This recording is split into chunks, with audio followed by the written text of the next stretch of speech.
Ya, musibah kerap terjadi dalam setiap pendakian gunung. Adapun musibah terjadi akibat kelalaian dari pendaki maupun dari medan terjal yang dilalui. Nah, lebih lanjut mengenai hal ini, apa yang harus diperhatikan dan dipersiapkan sebelum menaklukkan gunung, kita akan tanyakan langsung ke Eva Fitri Yeni, seorang pendaki gunung wanita. Ya, selamat siang Mbak Eva. Apa kabarnya Mbak? Halo, selamat siang, Mas. Alhamdulillah baik. Wah, luar biasa. Nah, ini Mbak Eva, ini kita tahu kan lagi ramai nih terkait dengan kejadian yang dialami atau kecelakaan seorang warga negara Brazil ya, yang terjatuh pada saat itu di Gunung Rinjani. Nah, eh, bagaimana Anda menyikapi terkait dengan kejadian ini, Mbak Eva? Kalau saya sendiri ya, kalau untuk mendaki Gunung Rinjani, menurut saya ini kan gunung bukan yang gunung yang mudah ya untuk didaki. Nah, di sini Julian Marins, kalau saya lihat dari berita-berita, em, Julian ini bukan seorang pendaki profesional atau Oh, ya. biasa pendaki gitu ya. Nah, mungkin hal ini salah satunya adalah kekurangan pengetahuan untuk mendaki gunung di Indonesia, Hmm, apalagi mm, mm. dia ini dari luar ya gitu. Nah, Iya. tahun untuk pendaki gunung di Indonesia dan dia mendaki dengan apa ya?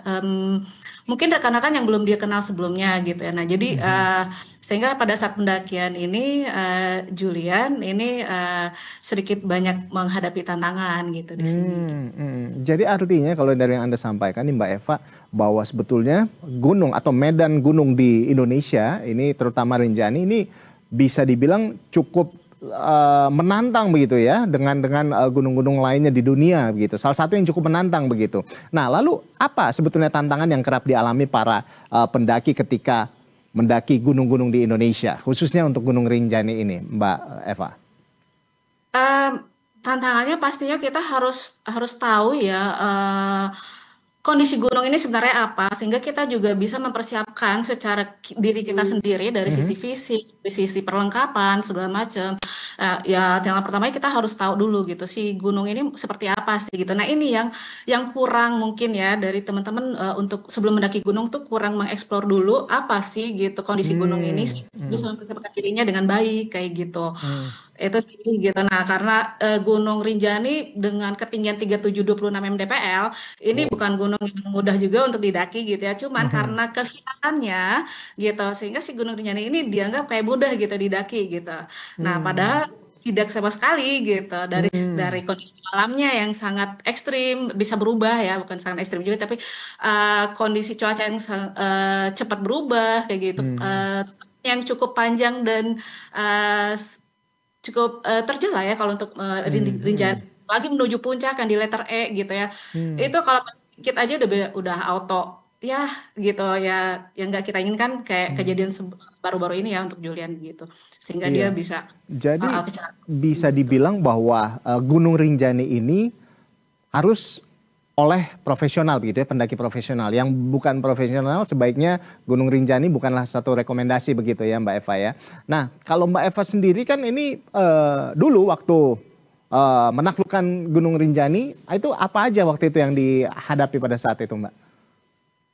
eh Pastinya sih kita ini ya mempersiapkan fisik dengan baik sih Mas gitu. Ketika Hmm. kita mempersiapkan fisik dengan baik, tantangan medan yang ada di Rinjani ini insya Allah bisa kita jalani gitu. Dan waktu itu saya sih rombongan saya perempuan semua waktu itu gitu 10 orang gitu ya dan kita memang mempersiapkan diri menyadari bahwa kita adalah semuanya perempuan, kita mungkin ada masing-masingnya punya kelemahan segala macam gitu. Nah, kita mencoba untuk maksimal gitu persiapannya gitu. Nah, dan kita itu membuat agenda latihan fisik untuk sebelum berangkat Rinjani ini gitu.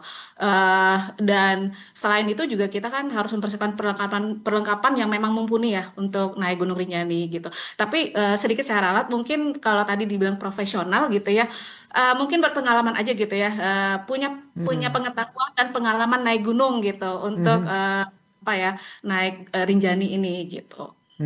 Baik. Gitu. Seperti Mm. tadi kan dikatakan oleh dokter yang otopsi Julian Marines ini bahwa ternyata tidak ada tanda-tanda hipotermia di situ. Ini memang ternyata adalah karena benturan benda tumpul begitu dan kerusakan organ. Berarti memang di sini beliau murni kecelakaan begitu ya, karena memang tidak menguasai medan seperti itu ya Mbak ya? Iya, bisa jadi karena memang dia pasti baru pertama kali kan naik Gunung Rinjani dan tidak menguasai medan sudah pasti gitu. Hmm. Nah, dari kondisinya disebut di yang kita tahu ya bahwa Julian ini kelelahan sehingga dia ditinggal gitu, ditinggal untuk istirahat dulu gitu ya sama guide dan rombongan. Nah, ketika dia kondisi kelelahan ini artinya secara fisik dia adalah yang terlemah di dalam tim gitu. Nah, penting Hmm. diingat bahwa ketika seorang apa namanya kita kita naik gunung, Mhm. eh, pengalaman saya ketika kami naik gunung gitu, anggota tim terlemah adalah yang menjadi perhatian utama kami gitu. Nah, makanya ketika Julian ini kelelahan ditinggal sendiri ini adalah hal yang aneh sih menurut saya gitu ya, gitu. Iya, iya, iya, Nah, iya. Nah, Baik. biasanya kita naik gunung dalam rombongan itu kita bagi gitu, kita bagi grupnya ada leader, sweepers, leader, middle. Hmm. Nah, ini kita bisa memperkirakan pace-nya teman-teman ini mana yang lebih cepat, mana yang sedang, mana yang lebih lambat. Nah, masing-masing ini ada yang mendampingi, yang menemani gitu lah ya. Nah, Mhm. dan fokus kita yang terlemah ini gini loh Mas, ketika dia punya kesiapan fisik yang kurang, kelelahan segala macam, otomatis secara mental pun dia pasti lebih kurang ya dari teman-teman yang sudah punya fisik yang lebih baik kayak gitu. Nah, Hmm. Hmm. diri sendirian, ini kondisi malam ya, mungkin pagi kali ya dalam dalam Hmm. rek menuju puncak gitu ya. Eh, dia kelelahan sendirian, terus istirahat ketika dia mungkin berusaha untuk bergerak sendiri, mungkin sepi atau apa nih bisa aja apa aja bisa terjadi, mungkin dia bisa panik, Mhm. mungkin dia Mhm. merasa apa ya, bingung gitu ya, tiba-tiba dia Ya. melangkah di jalan dia tidak kenal, terus ketika kita dalam kelelahan pun ketika kita mencari tempat untuk beristirahat kita kadang kita nggak fokus, kita nggak kontrol, sehingga ketika mungkin dia menginjak sesuatu atau apa ternyata Mhm. itu tanah Mhm. stabil atau memang berada di jalur yang sangat tipis gitu. Nah, ini apapun bisa terjadi kan gitu. Ya, ya, ya, baik. Jadi kalau dari tadi yang Mbak Eva sudah sampaikan, yang saya nangkap nih bahwa pertama ini kita perlu riset, ya kan? Perlu riset dan Oke, juga pasti. mengenai Gunung Rinjani ini sendiri dan juga harus ada tim yang memang ya jangan baru sekali begitu ya. Dan juga tentunya harus latihan fisik. Nah, kira-kira apa lagi yang perlu ditambahkan agar atau yang perlu diperhatikan agar persiapan ini lebih matang dalam mendaki gunung nih, Mbak? Terutama untuk para pemula ya begitu ya, Mbak. Silakan, Mbak. Iya. Untuk pemula sih saran saya gini, apa ya, cobalah untuk gunung-gunung yang biasa dulu, jangan langsung Rinjani. Hmm. Nah, Rinjani itu Cari udah pengalaman dulu ya, Mbak ya. Ya. cari pengalaman Baik. dulu deh gitu, cari pengalaman Heeh. dulu di gunung yang terjangkau gitu, misalnya ketinggian 2000-an atau apa gitu, yang dekat-dekat Ah, dulu gitu. Nah, yang terukur setelah dulu. Baik. Terus? Hmm. setelah terus juga tambah pengetahuannya, tambah skillnya tentang naik gunung.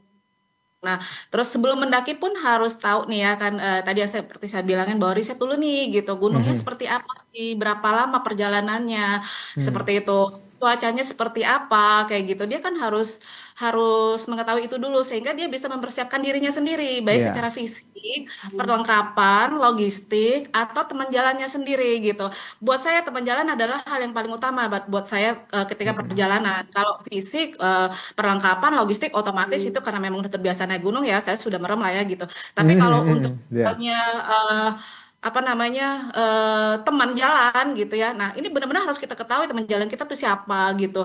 Karena pada saat perjalanan di alam itu ini Ya.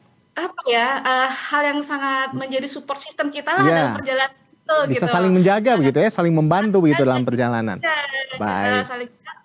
saling jaga gitu. Ya. Ketika ya itu tadi ya, ketika dia lelah, kalau misalnya dia berada di dalam circle yang memang Hmm. teman-teman seperjalanannya, mungkin dia tidak akan ditinggal sendirian. Kalau Betul. dalam pengalaman saya kayak gitu, teman-teman saya tidak akan meninggalkan saya sendirian gitu. Baik.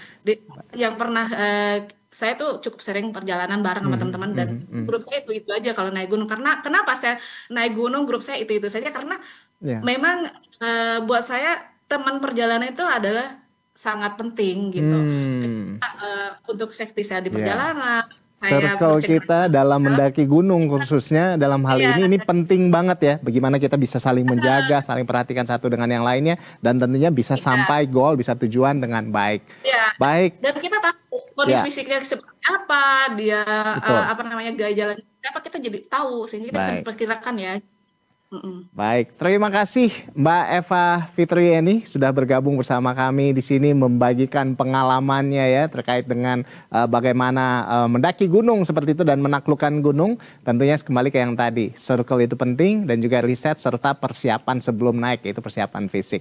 Terima kasih sekali lagi Mbak Eva Fitriani sudah bergabung di Berita Satu Siang hari ini. Salam sehat selalu dan sampai jumpa.